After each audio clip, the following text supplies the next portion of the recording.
Hi, I'm Josh Merwin, founder of the Houston International Sports Film Festival. We had our first festival 2 weeks ago, and I'm here with my dad, Bruce Merwin. We're going to do an interview with him for Father's Day. So I guess, he's probably the first person I went to a sporting event with or learned how to play sports from, which I guess your first memory of me playing sports. Yeah, my first memory of you playing sports is T-ball, in which the first time you hit the ball, you ran to third base. And we're out, unfortunately, but you hit the ball to the outfield. It was pretty exciting. But sports is an important part of our family. You're named after my grandfather, Jack Lubell, who was a famous basketball player. So we have 5 generations of athletes, including grandchildren in the family, all of whom, at least the older ones, take a very active interest in sports. And various generations have helped coach their children, and now I'm coaching grandchildren. Yeah. I mean, you were, it's interesting because obviously you were a lot more active with us in coaching the sports, but I mean, I remember playing basketball with my grandmother, Nana, your mom, who was also an amazing athlete. I guess Jack Lubell, her dad, and Elaine Lubell Merwin were both in the Jewish Sports Hall of Fame. Elaine Lubell was good enough to play with my high school friends who played at Memorial High School in our driveway. She was that good. She was all-state in 3 sports and played tennis at the University of Texas. And so she was a great inspiration to a lot of people, a lot of women early on. And what was interesting, she seemed to be the least competitive person that I've ever met. But her friends tell me otherwise. When she was playing high school and college. I forgot, so she played tennis at Texas She played tennis at Texas for 2 years, and then she transferred to U of H to get married. And after she got married, she didn't play tennis for the University of Houston. Interesting. I mean, was she the first Jewish tennis player for UT? Yeah, probably not. I mean, she must have been among the first, but probably not. And I didn't realize until much later on that her brother, who was also a very good athlete, Arthur Lubell, participated in the NCAA championships in the javelin. Oh, really? He didn't win, but he, I think, won the Southwest Conference or did well enough to qualify for the NCAA tournament. He also played basketball, but I think it was just very difficult to be the son of Jack Lubell. Yeah, I mean, to me, it's Uncle Arthur, and I mean, I just remember him being so tall that my grandfather had a marlin, I think, right? Was it a marlin? Right. A sailfish? A sailfish that he caught in Mexico. Yeah, hanging up above the fireplace and the TV in their house, and Uncle Arthur was the only person that could lift me high enough to touch it. So every time he came over, that was his job. Well, he was 6'4.5". He was pretty tall. Papa Jack Lubell was 6'3.5", and when he actually started playing basketball, you had a jump ball after every basket, and then it changed a little bit later. So the games were pretty low scoring. But he was like an AAU All-American for many years. He got to play against George Mikan, who was a 7-footer, played a lot against Bob Pettit, who was in the Hall of Fame, played at LSU and then played for the St. Louis Hawks and was a great pro player because Jack was from New Orleans. He grew up playing in New Orleans, right? He grew up playing in New Orleans for the Young Men Hebrews Association, sort of like the forerunner of the Jewish Community Center. Interesting. And then he played for some company teams. That's what professional leagues consisted of. He played primarily for manufacturing companies and oil and gas companies. Is that where the professional league started? I mean, is that the professional leagues were an offspring of that, or? I think they were an offspring of that, but then they started up east in Syracuse and Buffalo, New York, cities that never had an NBA team. Yeah. Had those teams. One interesting thing about your grandmother is that she got a letter to play baseball for the League of Your Own. Oh, really? I didn't know that. But she was thinking about doing it, except that she was pregnant with me, so she couldn't do it. But she was a phenomenal athlete. That's great. Yeah, I don't know how I've never heard that story. So it's your fault she wasn't in the film. That's right. Well, not the film, but just playing in the Right, but she would have been in the right. film if she was playing in the Right, there may have league. been somebody, because she could have pitched, she said. Yeah, she could have been the star of the movie. One of the times I helped them move, finding these little brass charms, and they were from the JCC. That we were trying to figure out what was for Jack Lubell and what was for Nanny, and what they've, I guess they gave out these like brass and gold charms depending on what place you came in those leagues. She won a lot. She won a lot of those charms. My understanding also is that there was an article in the Austin American Statesman on the 3 top athletes in Texas when she was at the University of Texas.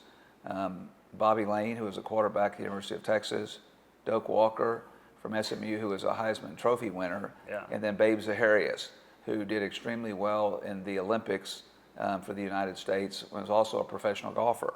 But Babe Zaharias was offered $10,000, which at that time probably would have been the equivalent of $100,000 or more, to play for 4 days at Westchester Country Club in New York. So she wasn't in the picture, and so they put Nanny in the picture instead because she was the best alternative they could get. Oh, that's funny. So we have a picture of her in between Bobby Lane and Doak Walker. It's so interesting, the family history that, surprisingly I never knew of. That's crazy. I mean, and we, one of the things we did this year at the film festival is look at historical athlete activists. It takes us back to generations, Nanny's generation and even before. And I think, especially the Althea Gibson film, which we're going to try and show again probably during the U.S. Open or River Oaks tennis tournament. And just thinking, now I need to go back and research who the first Jewish female tennis player was at the University of Texas. Nanny had 2 tennis rackets that I saw. She had one from Alice Marble, and she had one from Althea Gibson. Really? I mean, not given to her, but those were, those were rackets that Wilson or whoever was making them because they were established. I still have one of those at home. I have one of those at home. Okay. Those would have been the wood ones, not the metal ones, right? Those were wood rackets. Yeah, I have one of the wood ones. And it was fun. I mean, she played doubles with my friends when I started playing tennis when I was in high school. I didn't start playing tennis seriously until after law school. Yeah. But we played some, and it was really a lot of fun. So I guess who introduced you to sports? Was it Jack Lubell or was really it... Jack? Papa introduced me to sports more than anyone else because he was in the printing business, and he would stop by. Once they moved to Southwest Houston, he would stop by our house almost every night on the way home, and he would practice with me. So when I was 3 and 4, I would play sports. Unfortunately, I probably peaked out at 14 and 15 because I didn't grow anymore. But my understanding, particularly of basketball and baseball, were pretty outstanding because of him. And we would go to little league games, and I would watch older kids because they lived real close to the field, almost walking distance to where I played in the majors before we moved to Memorial. And he would point things out to me, and it was very. I learned more from him than I did from most of my coaches. The one thing he did was it's counterintuitive today because now people are held back for a grade and they want to start later. He pushed me ahead. Little League started at 8. You didn't have T-ball. You didn't have select teams at that age group. So you had live pitching at 8 and 9. And so I played when I was 8, and I actually pitched, one of the few times I ever pitched, and played first base. And so when I was 9, I would have played Pee-wees again. And he said, no, you don't do that. We'll put you'll be able to get in the majors. The majors were for kids 11 and 12, but each team had 1 or 2 10-year-olds. Okay. So he talked to some coach. He not rigged the trials, but made sure I was going to get selected. But I didn't waste a year. Yeah. So when I was 9, I played in the majors, and I played the outfield. And most of the time it was minimum play. But I learned more in practice than I would have learned in a whole season playing in the Pee-wees again. So it was really exciting to do that, and that's how I started playing with older people, and that makes a big difference in how you mature and whether you know that you can compete at a higher level. So did you get an extra year in the majors because you were so much younger when you started? Well, I would have, but we moved to Memorial. So I played in the majors when I was 10 on a team that finished second, on 11 on a team that won a championship, and played on the All-Stars when I was 11. And then we moved to Memorial and played in the Spring Branch Memorial Sports Association, which didn't have the same quality or competitiveness as it does now. Now it's the same as Post Oak Little League and West U Little League. I mean, it's very competitive. But back then it was more of a friendly. It wasn't as serious back then. I mean, how, even from the generation of like when I grew up playing, and now Jameson and Finley, my niece and my nephews, I mean, how has it changed sports in general? Well, I think that the one thing that's constant in affluent areas or areas where there's a lot of pressure from the parents on the kids, I think it gets ultra competitive sometimes. The one thing I picked up a couple of years ago was a system called Positive Coaching Alliance of Coaching, because I had to take a test so that I could coach Jameson's T-ball team. Oh, interesting. And it changes the concept and the philosophy so that you can control the kids, you can control the parents, and what you really try to teach the kids is to overcome the fear of failure. And if you can do that, then the kids can try to optimize their talent, and they're not worried about failing. You have to condition the parents also. I mean, when I coached y'all, there were some parents I just stayed away from, and there were kids I stayed away from, even though they would have been better. I once traded my third round pick for what was a seventh round pick because of my friendship with the parents of the seventh round pick, and it would have been a terrible season for their son on that team with that coach, and we ended up winning anyway. And he played well, but I think it's getting better in the sense of the skill level, all of the batting cages and the private lessons, so that kids can maximize their ability. But I also think it puts a lot more pressure on the kids, and I'm not so sure that's good. Yeah. Especially before they're 12 or 13 or 14, when you know whether they have the talent to really compete at a higher level. Yeah, I mean, it's interesting because sports also got me into photography. I mean, my passion for sports photography, but going back to Nanny and Papa's house, Memorial, that's where I got my first camera, because we were playing basketball and I was not very good, and I kept shooting the ball and it would hit the garage and then bounce over the fence, and I ended up finding a $20 bill on the ground, which he later figured out came out from a pocket. He had a hole in his pocket in his pants, and then I got to use that money to buy my first camera.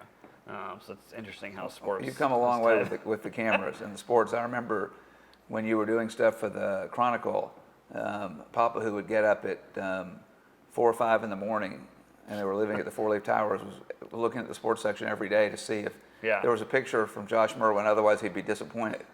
But if there were pictures or multiple pictures, it really made his day. Yeah, I mean, I think he was so passionate about the Rotary Club. I mean, I remember him saying that he took the ESPN magazine pictures and showed them at the Rotary Club to all his friends. I'm sure they enjoyed them. And you had some spectacular pictures from the skiing with ESPN for the X Games, and the picture of the winning kick by Adam Vinatieri in the Super Bowl, because that wasn't with, that was with real photography that was developed. Yeah. It wasn't. That was when I was assisting one of the Sports Illustrated photographers. They were picking my photo. Right. Just for the framing. Right. Which was fun. And then now, that's the exciting thing about kind of my career trajectory, going from still photography to starting a film and taking 10 or 12 years to flesh out the story and tell the story. And now at the festival we can help other people tell their stories, because not everybody, but most kids have some sort of family background in sports, and they learn about sports. They're introduced to sports from their parent or grandparent.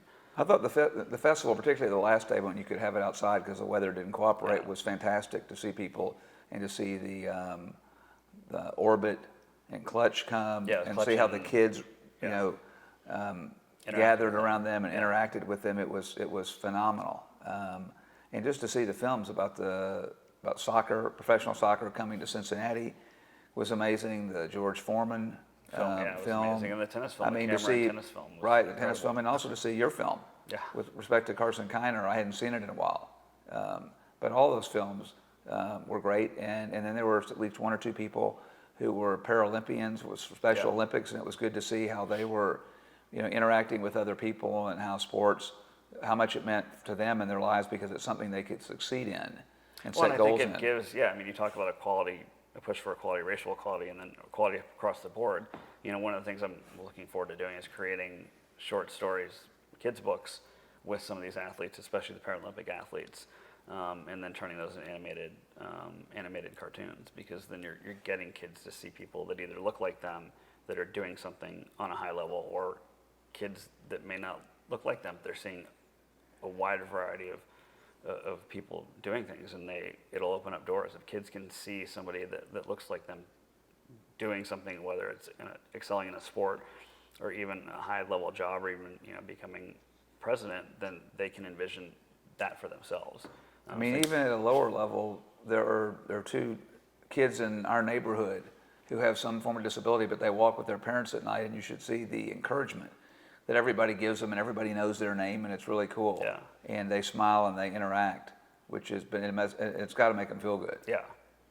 Yeah, I mean, it just gives them a sense of normalcy and gives them, goals. I mean, if you have goals and you can achieve those goals, or at least try in the right way, then I think it helps everybody in life. And that's one of the things that I just, struggle with doing this film festival, starting in COVID, and then just, getting over the hump was, trying to focus on the things that you can do and the things you have done, rather than like the 2 or 3 things that you couldn't get done. Is a better way to live life. Well, it's a great first start, so we'll see. I mean, hopefully it will be very successful and continue to grow from year to year and have different themes from time to time.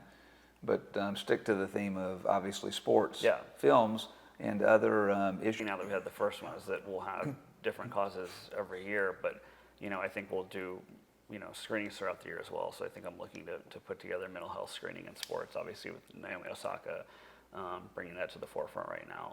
There's been several films on that topic, so I think we can do some of that. And I think racial equality is a big one, because I saw on ESPN not that long ago a film, maybe Winston-Salem College in North Carolina, where the community, white and African American, was together behind a team that ended up winning their championship, and it was very impressive and very compelling. Sports brings people together like no other. Right. Nothing else. And I think we saw a little bit of that Discovery Green too. I mean, Discovery Green's just this melting pot of the diversity in the city. That's definitely true. And I think doing some sports activity, especially for kids there, just kind of opens that up. And then also talking to the people that go there and asking them, do their kids play sports? What do they need help in terms of either sports equipment in their area or starting leagues in their area? I think that's long term, a big goal for the festival. So, cool. Well, thanks for joining us, Dad. Thanks for all your support and help, and happy Father's Day. Thank you. And I guess we'll talk to you guys soon. All right. Thanks.